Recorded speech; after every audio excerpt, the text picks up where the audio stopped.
l'ambition est un guide, liberté.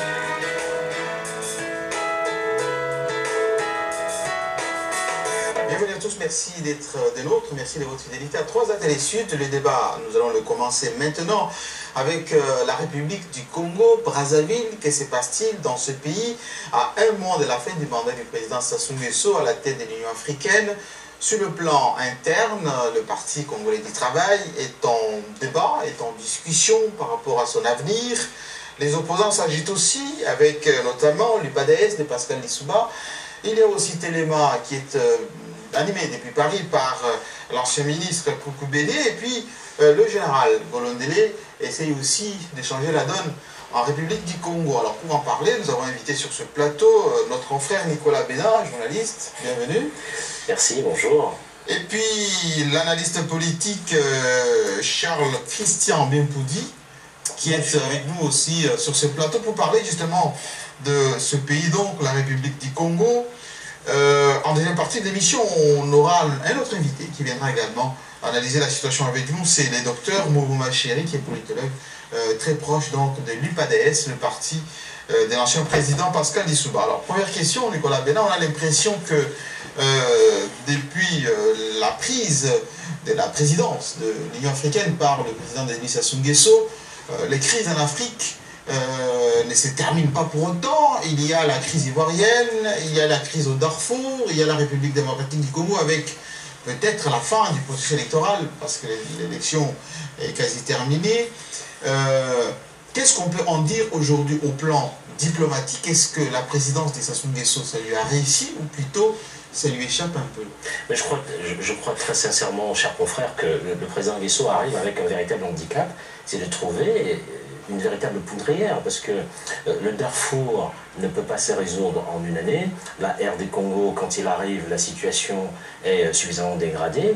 Et de l'autre côté aussi, on observe que en interne, déjà, les tensions existent avant que le président Nguesso n'accède, je veux dire, à la présidence de l'institution. Donc, sur le plan diplomatique, au-delà de la représentativité qui est celle du président, la question reste entière. Pour lui dire, quand il s'en va, le Darfour est toujours en pleine crise, sinon en recrudescence de crise.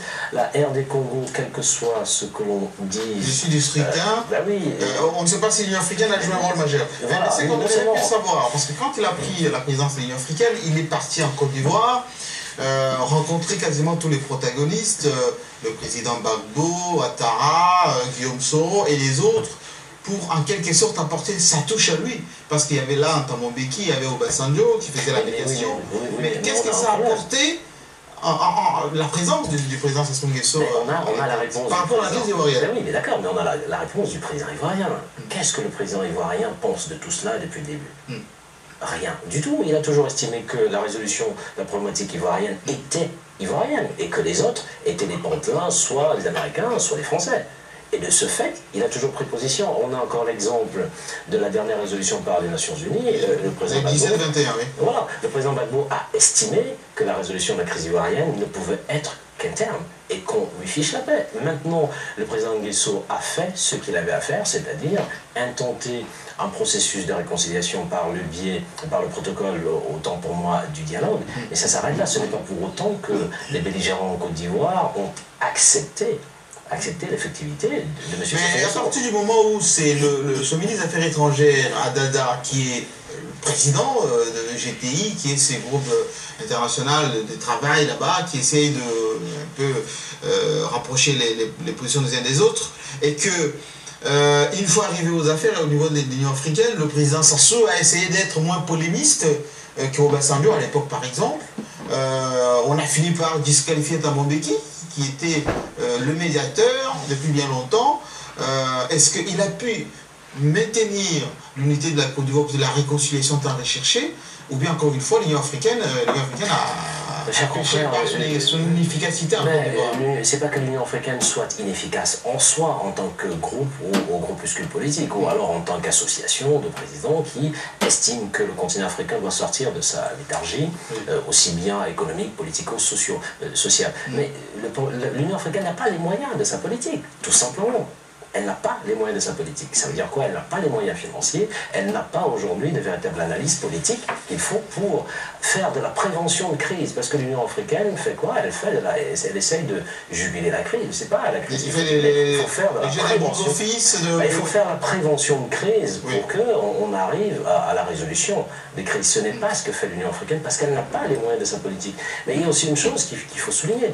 Mais c'est bien qu'il y ait un président de l'Union africaine, mais quel est le timing accordé à ce président pour arriver? Ben voilà. Est-ce qu'en un an, quand on trouve une crise vieille déjà qui a pris racine, pensez-vous sincèrement qu'en une année, le président de l'Union africaine puisse faire quelque chose, que ce soit Thabo Mbeki, le président de la République du Cameroun, Omar Bongo, ou le président Sassou Nguesso? Non, je ne le pense pas. Ils ne peuvent faire que ce pourquoi ils sont là, c'est-à-dire essayer d'asseoir les belligérants autour d'une table pour discuter sans pour autant aller au fond des choses. Une année, justement, on va revenir sur les Darfour, notamment parce qu'on a vu que finalement c'est le président Béchir qui emporte sur le reste de la communauté internationale. Les troupes de l'ONU ne sont toujours pas admis là-bas. On a même expulsé d'ailleurs le représentant des Nations Unies au Soudan. On reviendra sur la crise. Et les Nations Unies ont demandé qu'on maintienne, on demandé qu'ils ne partent pas, qu'on les maintienne. Exactement. Mais j'aimerais quand même demander à Charles Christian par rapport au président Sassou, est-ce que le fait qu'il soit aussi omniprésent au plan international, diplomatique, africain également, est-ce que c'est là, en quelque sorte, lui donne un statut d'homme politique qui peut facilement maîtriser la situation chez lui? Est-ce que ça lui sert aussi pour maîtriser la crise interne? Non, pas forcément. Pas forcément, simplement parce que je crois que le fait que le président Sassou Nguesso lui-même ait des problèmes au sein de son pays et qu'il n'arrive pas à bien résoudre. C'est vrai qu'il se pose là un véritable problème, mais moi je pense qu'il se pose plutôt un problème de valeur chez nos hommes d'État. C'est ça surtout le vrai problème. Si aujourd'hui nous soulignons la crise que connaît l'Union africaine, cette crise interne, c'est aussi par rapport à ces hommes politiques. Comment voulez-vous que ces hommes puissent être crédibles dans la mesure où ils donnent de leur pays une image que tout le monde condamne? Je crois que moi, dans mes analyses, je me situe toujours sur le plan de valeurs. Nous devons être un exemple pour notre société. Et nos chefs d'État ont le devoir de montrer la voie à suivre. Aujourd'hui, s'il y a toutes ces crises sur le plan africain, et si sous la présidence de Sassou Nguesso, il y a autant de crises, je me pose la question. Non, mais est-ce qu'autrement dit, parce que le président Sassou lui-même se défend comme étant l'homme d'épée, quand il est revenu aux affaires en 1997, il a essayé d'installer la paix. Aujourd'hui, on peut aller du nord au sud, les fêtes tournantes pour commémorer la fête nationale tournent. Ça a été dans telle région, cette année ça a été à Dolisie.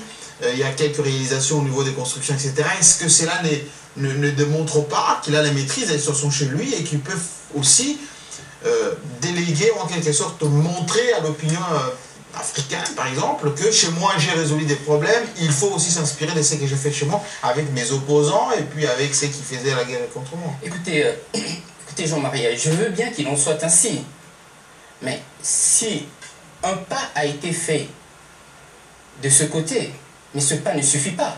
Les Congolais sur place attendent beaucoup du président Sassou par rapport à tout ce qui s'est passé. Nous voulons que l'action soit bien accompagnée, mais essayons un peu d'être justes envers nous-mêmes. Le président congolais aujourd'hui, quand on parle de Sassou, on voit le Congo. Et le Congo-Brazza aujourd'hui, dans quel état? Sur le plan politique et sur le plan géostratégique. Sauriez-vous me le dire? Donc, on va revenir sur la politique interne tout à l'heure, dans une partie de cette première partie, donc naturellement vers quelques minutes qu'on va entamer, mais j'aimerais qu'on revienne sur le plan diplomatique, Nicolas, si vous permettez, par rapport à la crise au Darfour. Le président Sassou a pris cette présidence parce que on a dit à l'époque que le président Béchir du Soudan ne pouvait pas occuper ce poste. Le président de l'Union africaine était en conflit avec les Tchad et puis que cela ne pouvait pas être consensuel. Mais est-ce que, en faisant un bilan beaucoup plus réaliste, détaché, est-ce qu'on peut dire que c'était une bonne chose, mauvaise chose d'avoir confié la présidence au président Sassou? Je ne sais pas si c'est une bonne chose ou une mauvaise chose, mais sur le plan stratégique, c'est un chaos et on a très bien mesuré l'impact de ce chaos qui, avant, c'est pour ça que j'ai dit en préambule, avant que le président Sassou arrive, la situation était déjà suffisamment grave. Mais pour moi, il aurait peut-être fallu avoir quelqu'un de beaucoup plus neutre que le président Sassou Nguesso pour mieux... Mais apparemment, c'était consensuel. Hein. Le président Bongo l'avait recommandé. Et puis, chers confrères, pourquoi voulez-vous que cela ne soit point consensuel? Ça ne peut être que consensuel. Ça ne peut être que consensuel. Mais comment voulez-vous, entendez-vous résoudre les problèmes à l'échelle régionale africaine quand en interne, vous n'arrivez pas à résorber un certain nombre de problèmes. Ce n'est pas un problème de capacité de diriger l'Union africaine. C'est que l'Union africaine est une véritable coquille vide, ça. On le sait, l'Union africaine n'a pas les moyens de sa politique. Si le président Sassou, en tant que président de l'Union africaine, trouvait une institution qui avait les moyens de sa politique, le président Sassou allait certainement avoir de meilleurs résultats. Donc il est inefficace malgré lui. Mais malgré tout ce que le président Sassou peut essayer à la tête de l'Union africaine aujourd'hui a besoin d'une véritable refonte. Et le président Sassou, je veux dire l'ensemble des présidents des chefs d'État africains le savent, parce que l'Union africaine pêche par elle-même.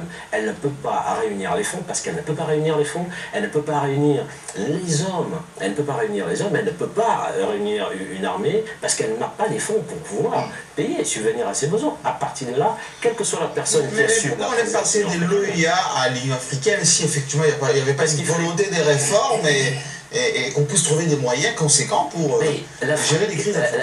L'Afrique est un continent qui regorge de beaucoup de stratèges. Malheureusement, tout le monde est stratège en tout et heureusement pour beaucoup, il n'y a rien qui se passe. Si l'Union africaine était efficace, aujourd'hui on n'aurait pas une crise que tout le monde voit, mais dont on parle très peu, c'est l'immigration des jeunes diplômés. Si l'Union africaine était efficace... La fuite des cerveaux, comment on dit. Enfin, entre guillemets. Si l'Union africaine était efficace, ce n'est pas de la crise du Darfour dont on parlerait.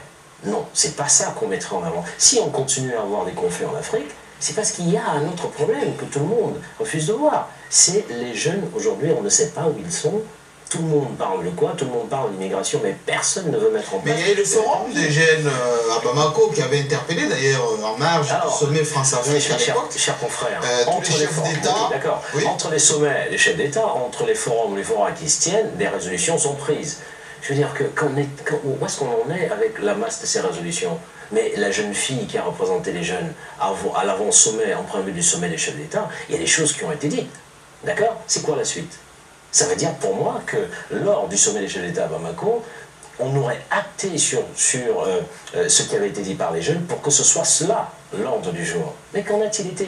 Ça a été une rencontre comme celle qui a eu lieu à Paris et comme celles qui auront lieu, heureusement ou malheureusement. Aujourd'hui on parle de notre axe qui s'ouvre, c'est Chine-Afrique. Et on observe bien qu'au moment où l'axe Chine s'ouvre, mais quels sont ceux qui tirent sur cet axe? Oui. Et ce ne sont pas les Africains, ce sont les Européens qui disent, une fois de plus, les Chinois, il faut faire attention à ci, ils ne respectent pas les droits de l'homme, ils ne respectent pas...